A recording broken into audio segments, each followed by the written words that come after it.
ئازیزانمان لا تەوەریەکەمدا باز لە بابەتێکی گرنگ دەکەین زانین ئایا پەیوەندی و مامەڵەی نێوان نەخۆش و هەروەها پەرستەران لە ناوەندەکانی تەندروستی پێویستە چۆن بێت. زۆر گرنگە لەوەی کە هەم پەرستاران هێمن و لەسەرخۆ بن بەرامبەر نەخۆشەکان کاتێکە دەیە ناوناوەندەکانی تەندروستی لەبەر ئەوەی ئەوان حاڵەتێکیان بەسەرا هاتووە نائارامن ئازارێکیان هەیە یان ئەو یاریدەدەرانەی ئەو کەسانەی ئەو خێزانانەی لەگەڵ نەخۆشەکاندان بە هەمان شێوە لا سترێسدان و ئەوانیش خەمی ئەو کە خەمی خێزانەکەیانە کە نەخۆش کەوتووە یاخود هەر کەسێک هاوڕێیەکە یاخود خزمێکە کە لە خستخانەکاندان و نەخۆشن بە پێویستە هەردوو لە ئەم هاوسەنگێ بپارێزن چلەوەی کە پەرستاران مڕاعاتی نەخۆشەکان و هەروەها ئەو کەسانە بکەن کە لەگەڵیاندان هەمیش ئەو کەسانەی کە لەگەڵ نەخۆشەکاندان مڕاعاتی پەرستارەکان بکەن و کارمەندەکانی تەندروستی بکەن. گفتوگۆ دەکەن لەسەر ئەم بابەتە بزانین پێویستە مامەڵەکان چۆن چۆنی بێت بە میوانداری زۆر بەڕێز خات و جیلان کە لە ستۆدیۆ لەگەڵماندایە خاتو جیلان ئیدریس پەرستاری گشتی زۆر بەخێبی خاتو جیلان. زۆر سپاسانەکەم دەستخۆشیتان لێکم بۆ زۆر سپاس دووبارە دەستخۆشیتان لێکم بۆ میوانداریە جوانە دوای سەرکەوتنتان بۆ خوازم. تەوانە هەمومان نەزانین کە کەناڵی پێیام یەکێکە لەو میدیانی لەسەر ئاستی هەرێمی کوردستانە جێگەی خۆی گرتووە ئەمە جێگەی شانازی خۆشحاڵیە. من جیلان ئیدریس وەکو پەرستاری گشتی و یاریدەدەری پزیشک مودەی 8 ساڵ زیاترە لە بوارەکەی خۆما کارەکەم. پەیوەندیمان لەگەڵ نەخۆش لەگەڵ کەسوکاری نەخۆش ئێمە کە پێمان ئەوترێ پەرستار بەڕاستی ئەم وشەیە زۆر شت لە خۆی هەڵەگرێ. پەرستار پێش هەموو شتێک ئەبێت میهرەبان بێ ئەبێت نەرمونیان بێ ئەبێت هەستی بەرامبەرەکەی تێبگا و هەستی بۆ نەخۆشەکە بجۆڵێ. پەرستار واتە تیمارکەر پەرستار واتە نەرمونیانی واتە میهرەبانی. ئەگەر تۆ ئەمانەتیانە بوو هەرگیز نابیتە پەرستارێکی سەرکەوتوو. هەمیشە وتومە و ئەشیڵێمەوە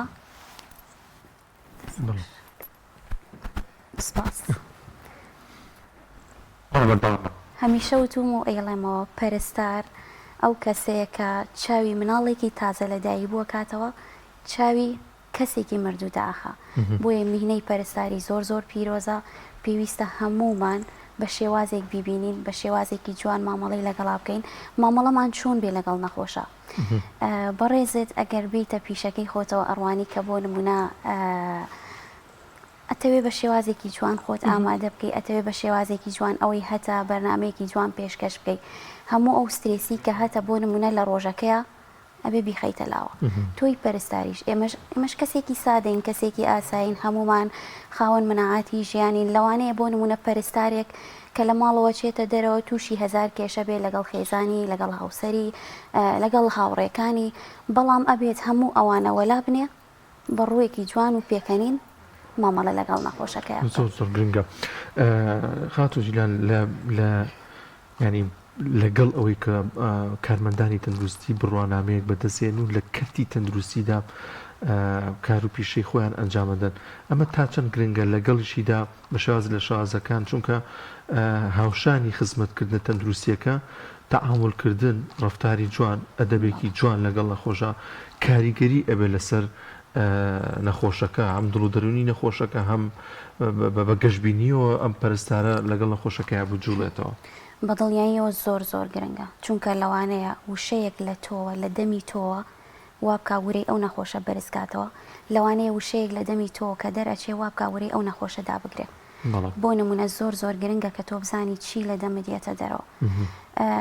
لە هەموو بارودۆخێکە ئێمە زۆر حاڵەتمان تووشە بێت ئەبینین بۆ نمونە جاری وایە کە سوکاری نەخۆشەکان لە دڵگەرمی خۆیانە کۆمەڵی قسە هەڵەیەن کۆمەڵی قسە فڕێن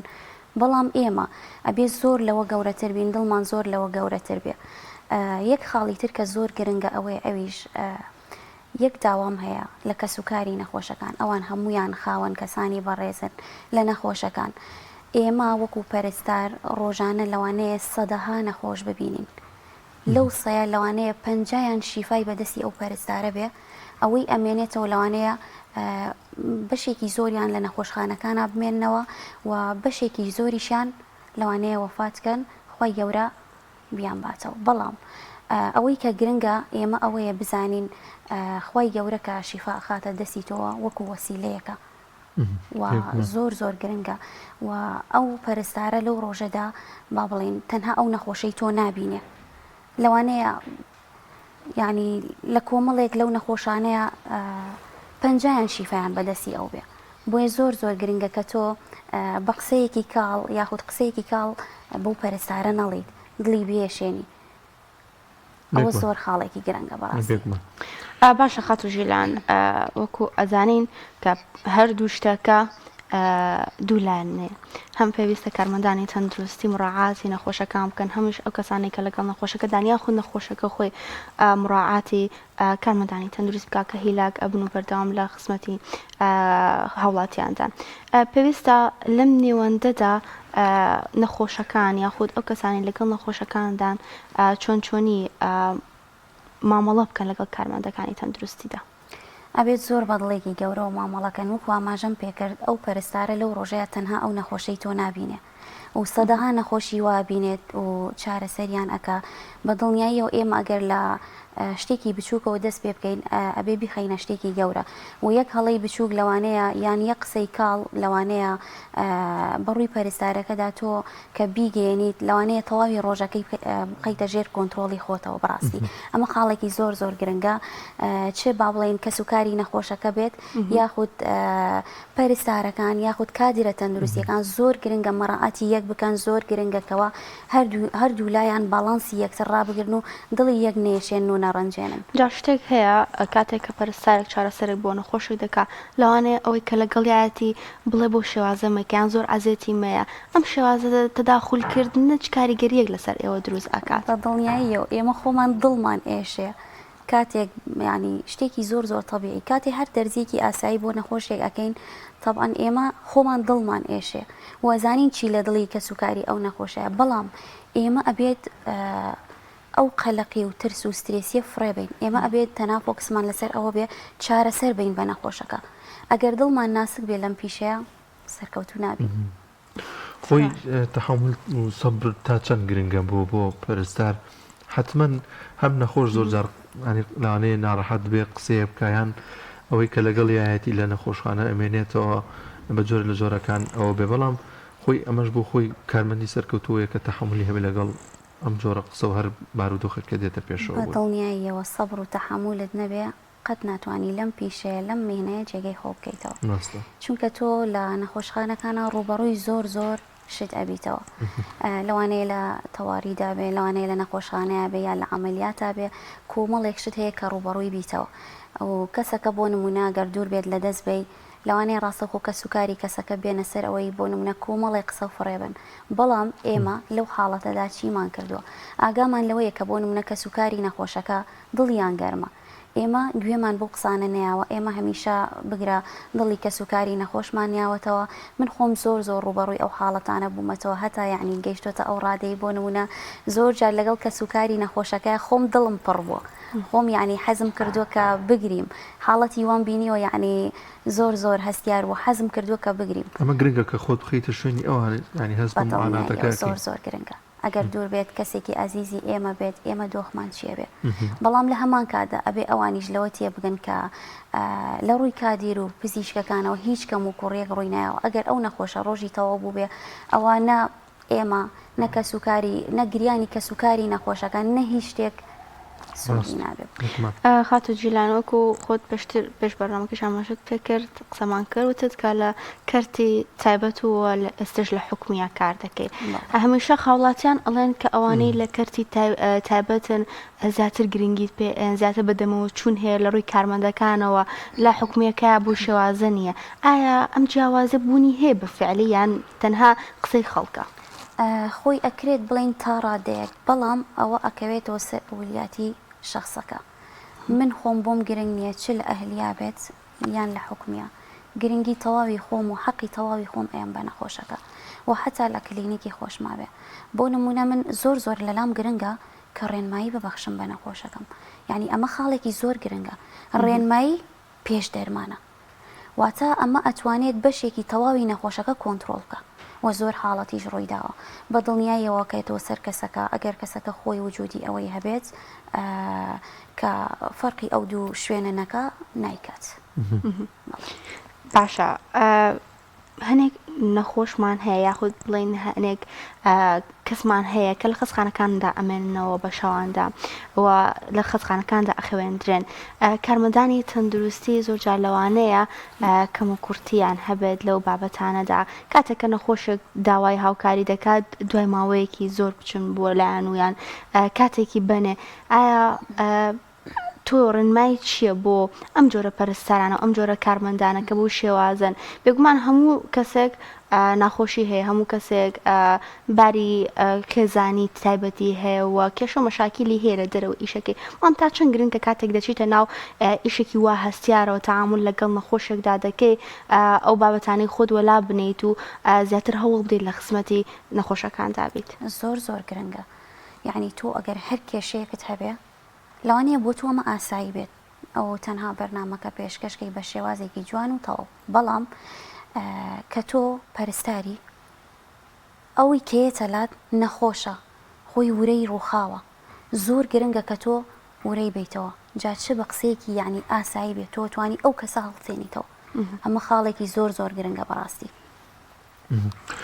خاتو جیلان خۆی لە ڕووی ئاینی شۆیانی ئەمە پاداشێکی گەورەیە کەسێک کە خزمەتی نەخۆشی بکات و بەدەمیەوە بێت و جا لەوەش گەورەتر و خێری زیاتری دەسەکەوێت کە تەعاملیشی هەر جوان بێوانیم بە دڵنیاییەوە منە میشەوتومە میهنەی پەرستاری یەکێکە لەو میهنە جوانانەی کە لە ڕووی دینی ئیسلام و لە ڕووی شەرعەوە ئەتوانم بڵێم وەکو عیبادەتێک ئەیبینم چونکە تۆ ئەبیتە وەسیلەیەک بۆ ئەوەی کە ئازارێک لە جەستەی ئەو نەخۆشە کەم بکەیتەوە و ئێمە لە ڕووی شەرعەوە ڕێگەمان پێدراوە کە تەواوی جەستەی ئەو ئینسانە ببینین بەڵام ئەوەی کە گرنگە لێرە ئێمە خیانەت لەم میهنەیە نەکەین و ئەی بۆ ئاری نەخۆشەکانمان دەرنەخین چونکە ئێمە سوێندێکی یاساییمان خواردووە کە بێ میهنەکەمان بپارێزین و گرنگی پێبین و ئەمەش وەکو عیبادەتێک ئەبینم چکە میشەوت و مەخوایە گیان شیفا بخەیتە دەستەکانمەوە تاوەکو چارەسەری نەخۆشەکانمی پێ بکەم. خاتو جیلان کارمەندانی تەندروستی و گشتی پەرستاران بە تایبەتتر هیچ خولێک ئەبینن پێش ئەوەی بچنە ناو خستخانەکانە و دەست بکەن بەداوامکردن لەسەرەوەی چۆن تەعامل لەگەڵ نەخۆشەکاندا بکەن؟ بەڵێ بە دڵنیاییەوە هەر خوێندکارێک لە دوای ئەوەی کە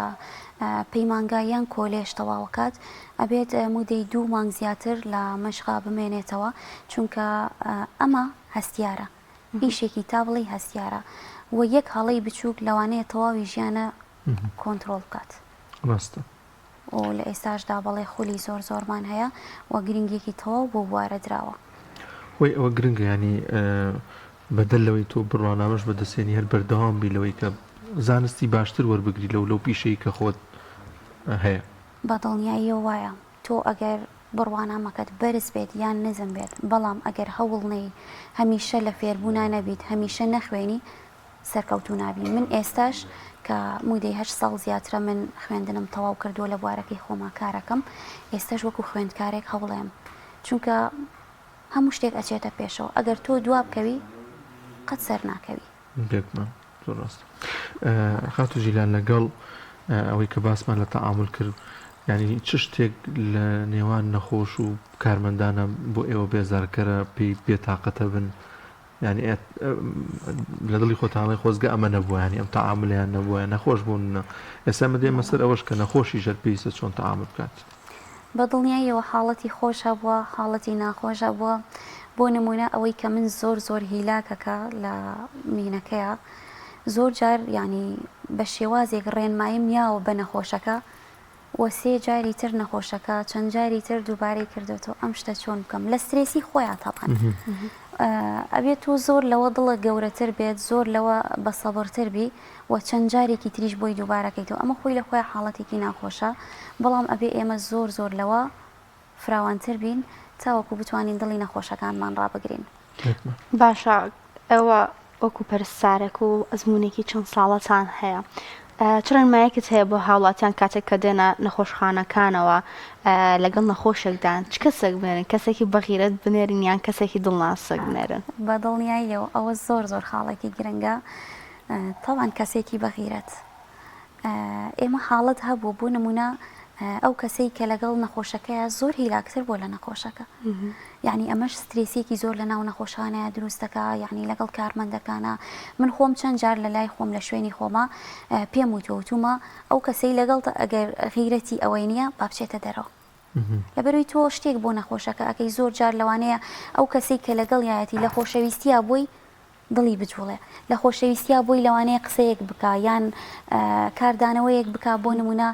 دڵی کادیرێکی تەندروستی بێشێنە یان هەنێک کەس هەیە کاتێکە خوێن و شت ئەبینێت لە هۆش خۆی ئەچێ فۆبیای لەگەڵ ئەو جۆرەشتانەیە هەیە حاڵەتە زۆر ڕوویاوە من نەخۆش هەبووە بۆ نمونە شتێکی ئاساییم بۆ کردووە سوچەریەک دوورینەوەیەک بەرگەی ئەوەی نەگرتووە ڕاستەوخۆ یعنی ئەو کەسەی کە لەگەڵ یا بۆ لە خۆشخۆی چوە کاتە لە کاتای لە جاتی فرێ نەخۆشەکە بکەنەوە فرێم ڕۆفیقەکەی بکەون ڕوویاوە زۆر جار نەخۆشەکەش یعنی فۆبیای بە خوێن هەبووە لە بریەوەی کەمە چارەسەرێکەکەین بۆ نمونە سوچەریەک دوورینەوەیەکی بۆکەین لەولاوە لە هۆش خۆی چوە ئەو حاڵەتانە زۆر ڕۆیە بینە سەر ئەوەی کە نەخۆشیش ئەبێت ینی تا چەند مڕعاتی ئێوە بکات و ئەوەی ئێوە جارێەوە لە خەفارەتان هیلاکێکی زۆر هەیە ئەوانش گرنگت بە شازێکی تەعاملێکی جوانەوە لەگەڵ ئێوەیە بن بەڵێ زۆر گرنگە وەک ئاماژەم پێکرد ئەو نەخۆشە تەنها ئەوە ئەبینێت و ئەزانێت کە نەخۆشەکەی خۆی باڵێن ئەو کەسەی کە لەگەڵ نەخۆشەکەیەوە ئەزانێت تەنها نەخۆشەکەی خۆی لەو شوێنەیە وجودیە بەڵام تەسەور کە پەرستارێک لەوانەیە لەو ڕۆژەدا چەنەها نەخۆش ببینێ چەنەها حاڵەت تۆمار بکە چاودێری چەنەها نەخۆش بکە ئەمە زۆرەکە بۆ نمونە